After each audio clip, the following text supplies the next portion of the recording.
नमस्कार दोस्तों, मैं डॉक्टर ललित कुमार गंगेले अपने इस चैनल के एक और लाइव स्ट्रीम Q&A सेशन के अंदर आप सबका बहुत बहुत स्वागत करता हूं। और जैसा कि आप लोगों ने देख ही लिया है थंबनेल में, और बहुत लंबे समय से डिमांड आ रही थी इस वीडियो की। पता नहीं क्यों ऐसा मुहूर्त था कि इसको हम एड्रेस कर ही नहीं पाए आज तक, ना इस पे वीडियो बना पाए। और ये अपने आप में कंफ्यूजिंग टॉपिक भी है। This is video on the topic which is known as the adenoids. जी हाँ, स्वेलन एडिनॉइड्स, एडिनॉइड्स का बढ़ जाना है ना, एडिनॉइड्स का बढ़ जाना। तो this video is about that. अब ये बहुत लंबे समय से इस पे डिमांड और फरमाइशें आ रही थी, और सवाल भी लाइव स्ट्रीम पे मोर देन 100 मतलब कई 100 बार ये सवाल आ चुका है कि सर वो एडिनॉइड्स बढ़ गए हैं, छोटे बच्चे के अंदर एलर्जी की वजह से एडिनॉइड स्वेलिंग आ गई है, एडिनॉइड्स बढ़ गए हैं, डॉक्टर बोल रहा है कि ऑपरेशन करा लीजिए एडिनॉइड्स का और कोई रास्ता नहीं है, और बच्चा जो है बड़ा दुबला पतला है, वीक है, और ये बहुत सारी बात है। तो ये हियर इज इट है ना, here is a video about the adenoids. चलिए, अब सबसे पहले वीडियो को स्टार्ट करने से पहले,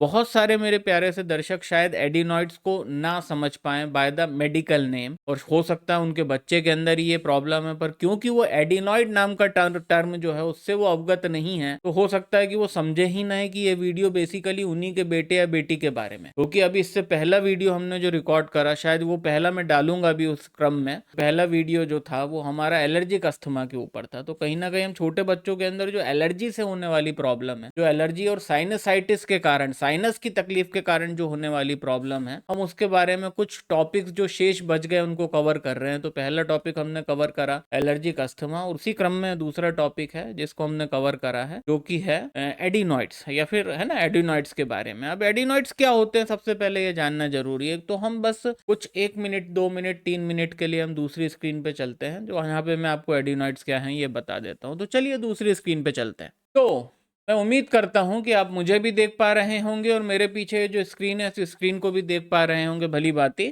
और जैसा कि आप लोग देख पा रहे हैं कि अब थोड़ा थोड़ा आपको ज्ञान हो गया होगा कि मैं एडिनॉइड्स मतलब किसकी बात कर रहा हूं। दोस्तों, ये जो आपको दिख रहा है टॉन्सिल्स जैसा गले के अंदर, जो अपन बच्चे को जब हम बोलते हैं, टॉर्च मारते हैं उनके मतलब मुंह को खुलवा करके, बेटा लड्डू वाला मुंह खोलो, और बच्चा जैसे ही लड्डू वाला मुंह खोलता है तो हमको ये जो गांठें दिखती हैं जो दोनों तरफ, जिसको हम जनरली आम बोलचाल की भाषा में टॉन्सिल्स भी बोलते हैं कि सब टॉन्सिल्स बढ़ गया, टॉन्सिल्स बढ़ गया, यहाँ पे आप मेरे ख्याल में बड़े अच्छे से देख पाएंगे। ये दिख रहा है आपको, ये एडिनॉइड्स होते हैं। ये राइट साइड का, एक लेफ्ट साइड का, ठीक है। This is what is known as the adenoids. अब ये ऐसा नहीं है कि जब ये सूज जाएंगे तब इनको एडिनॉइड्स बोला जाएगा। इनका मेडिकल भाषा के अंदर और मेडिकल टर्मिनोलॉजी ही इसके लिए जो यूज हुई है वो है मेडिकल टर्मिनोलॉजी, ये सब एडिनॉइड्स कहलाते हैं, समझ लीजिए, है ना। ऐसा नहीं है कि ये एडिनॉइड्स तब कहलाएंगे जब ये सूज जाएंगे, नहीं, ये एडिनॉइड्स हैं, और ये जनरली सूज जाते हैं बच्चों की। क्यों सूजते हैं उसके बारे में बात करेंगे। तो this is what is known as the adenoids, है ना। ये एडिनॉइड्स सूजने का प्रॉब्लम होता है। ये देखिए एक बड़ा अच्छा चित्र है, इसके अंदर आप दिख रहे हैं, जो आपको ये जो स्वेलन पार्ट दिख रहा है, ये आपको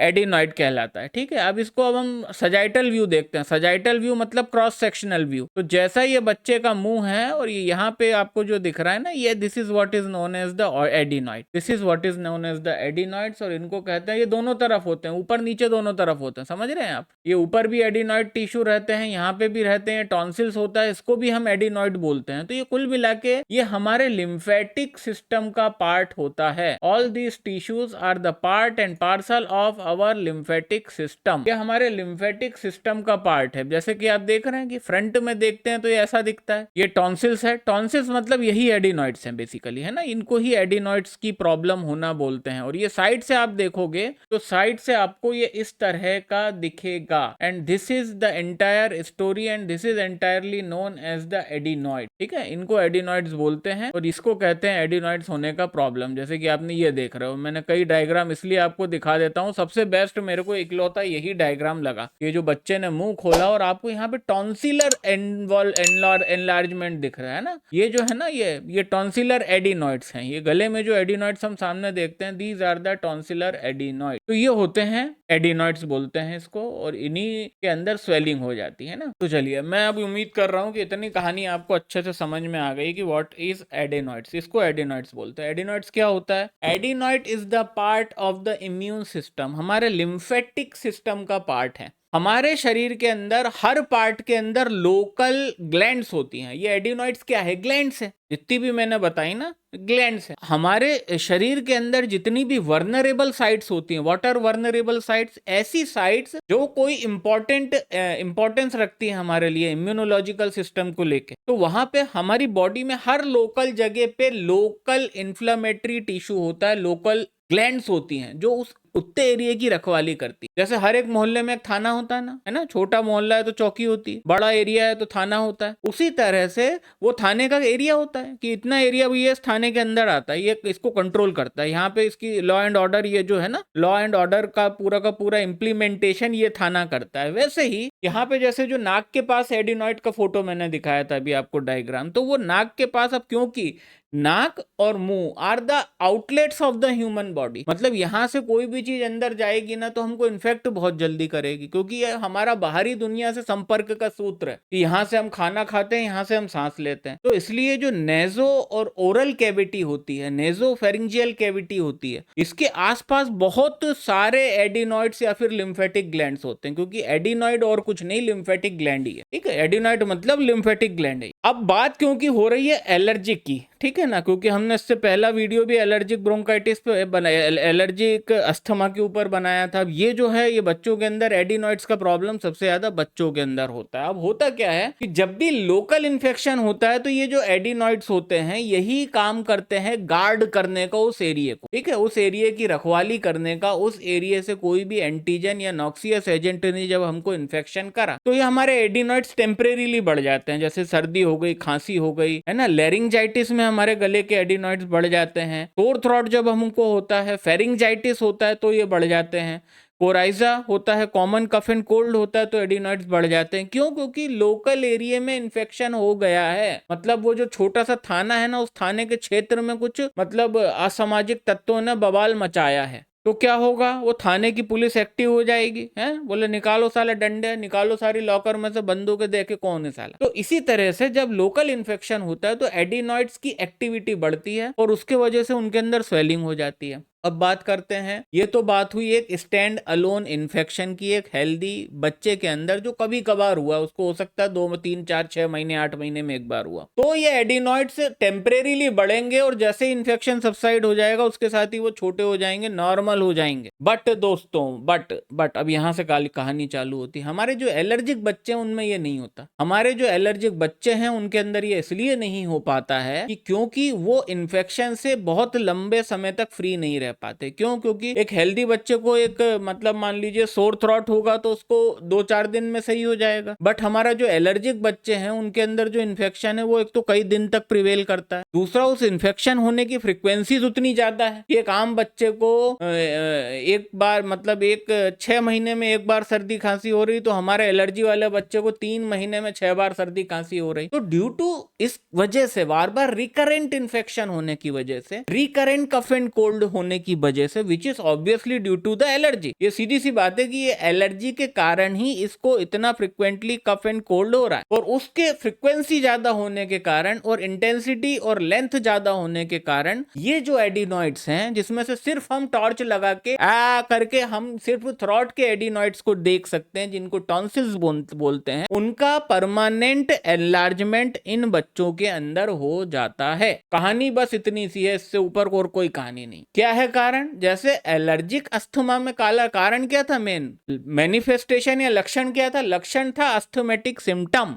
और कारण क्या था? कारण था एलर्जिक टेंडेंसी। यहां पे भी in the same manner manifestation है एनलार्जमेंट या फिर परमानेंट एनलार्जमेंट ऑफ एडिनॉइड, और कारण है उसका एलर्जी। क्यों? क्योंकि नाक है, नाक से गला जुड़ा है, गले से लंग्स जुड़ा है। तो नाक का इन्फेक्शन जब फ्रिक्वेंटली हर दूसरे महीने में, हर महीने में 2 बार सर्दी हो रही है, हर 1.5 महीने में 3 बार सर्दी हो रही है, हर 15 दिन में साला सर्दी हो रही है, कोई ना कोई रोना लगा हुआ है। तो जब इस तरह से रिकरेंट डिसेंडिंग इन्फेक्शन, रिकरेंट मतलब बार बार होने वाला, डिसेंडिंग मतलब जो नीचे की तरफ डिसेंड होता है, कि नाक हुआ, अब नाक से बाबा गला जुड़ा हुआ है ना, अब जब नाक गले में इन्फेक्शन हुआ तो ये लोकल एडिनॉइड्स बढ़ते रहते हैं। अब इनको ऐसा लगता है कि यार ये तो इतना बवाल हो रहा है इस एरिया में, तो कोई मतलब नहीं वापस बड़ा होके छोटे होने में। यहाँ पे ये परमानेंट एडाप्टेशन से बॉडी उसका साइज ही बड़ा कर देती है। बॉडी को क्या लग रहा है ये तो इन्फेक्शन खत्म ही नहीं हो रहा भाई, हर 15 दिन का नाटक है। मतलब जैसा मान लो थाना है, वो थाने में क्या है, कुछ ऐसे असामाजिक तत्व आ गए उस एरिया में कि जो रोज रात में बवाल कर रहे हैं, तो फिर क्या होगा,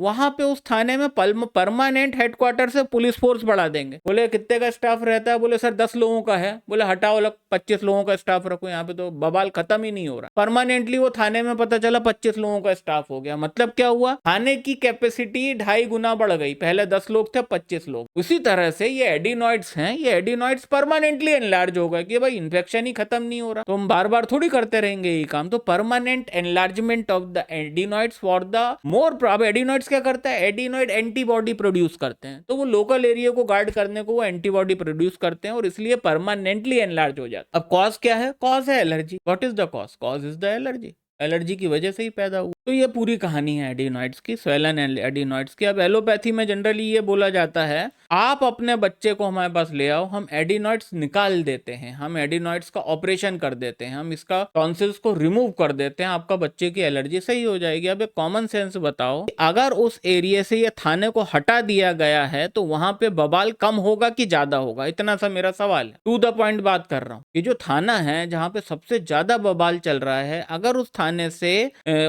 उस एरिया से उस थाने को ही हटा देंगे तो बवाल होना कम हो जाएगा कि बढ़ जाएगा। भैया ऑब्वियस बात है बढ़ जाएगा, क्योंकि अपराधियों को अब रोकने वाला कोई नहीं है। कोई थाना था, आपने थाना ही हटा दिया। उसी तरह से इस एरिया को गार्ड करने वाला ये एडिनॉइड्स के अलावा कोई नहीं है, क्योंकि ये एडाप्टेशन के चलते बड़े हुए हैं। अगर इसको निकाल दीजिएगा तो वहां पे और इम्यूनिटी बिल्कुल बॉटल नेक हो जाए, तो that is not the solution. अब सॉल्यूशन आते हैं होम्योपैथी में। अब देखिए होम्योपैथी में हमारे पास बहुत ही बढ़िया और बहुत ही चमत्कारी दवाइयां हैं जो इन कंडीशन में काम आती हैं। और अब हम जो है वो सीधे सीधे इसका होम्योपैथिक ट्रीटमेंट के बारे में बात करने वाले हैं, ठीक है। तो the three most important medicine indicated in the case of the chronic adenoid enlargement या फिर chronic tonsillitis due to the allergy and allergic inheritance is या फिर आर एस फॉलोज। तो सबसे पहला मेडिसिन होगा that will be the baryta carb. जी हाँ दोस्तों, ये जो बच्चों का मुंह खुलवाते हैं ना और देखते हैं कि इतना बड़ा बड़ा टॉन्सिल्स है, इसकी सबसे मोस्ट इंपॉर्टेंट मेडिसिन यहाँ पे जो है दैट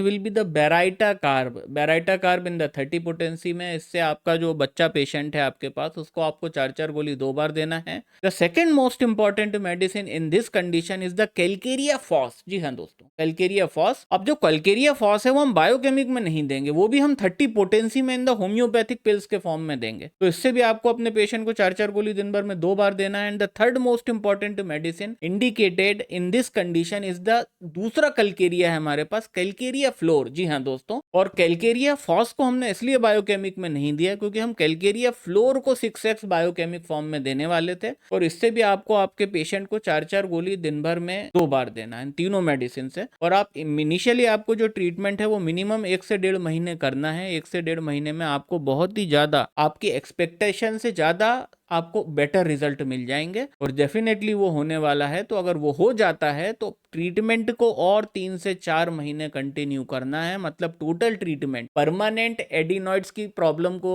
सॉर्ट आउट करने के लिए जो आप करेंगे वो होगा 3 से 4 महीने या 5 महीने के करीब, और उतने में आपका जो पेशेंट है वो permanently will going to get cured from this type of the disorder. अब आप ये बोलोगे कि साहब इसमें आपने एलर्जी क्यों नहीं। देखिए एलर्जी तो इसके अंदर हम लोग कैलकेरिया फॉस से इसके अंदर एलर्जी को हम डील कर रहे हैं। जैसे कि मैंने अस्थमेटिक वो जो एलर्जिक अस्थमा का वीडियो बनाया था, उसमें मैंने सैंग्विनेरिया कैनेडेंसिस तीसरी मेडिसिन बताई थी, और ये बोल के कि यार वो सिसेट कॉजा सिसेट इफेक्ट है कि कॉज पे ट्रीटमेंट करो तो इफेक्ट जो है वो सारे खत्म हो जाएंगे। अब यहाँ कॉज एलर्जी है, और कॉज जो एलर्जी है और इफेक्ट में हमको क्या दिख रहा है, इफेक्ट में हमको एडिनॉइड्स दिख रहे हैं। तो हमने एडिनॉइड्स के लिए कैलकेरिया फ्लोर और बेराइटा कार्ब दिया है, और यहाँ पे कैलकेरिया फॉस। जी हाँ दोस्तों, आप में से जिनको नहीं पता ये बात मैं बता दूं कि calcarea phos is one of the most important और बहुत टॉप रैंकर मेडिसिन होती है एलर्जिक टेंडेंसी की। ये बहुत कम लोग जानते हैं, आप में से जो लोग क्लिनिकल प्रैक्टिस में वो शायद पता होगा। तो ये इसका पूरा समीकरण है, baryta carb 30, calcarea phos 30, Calcarea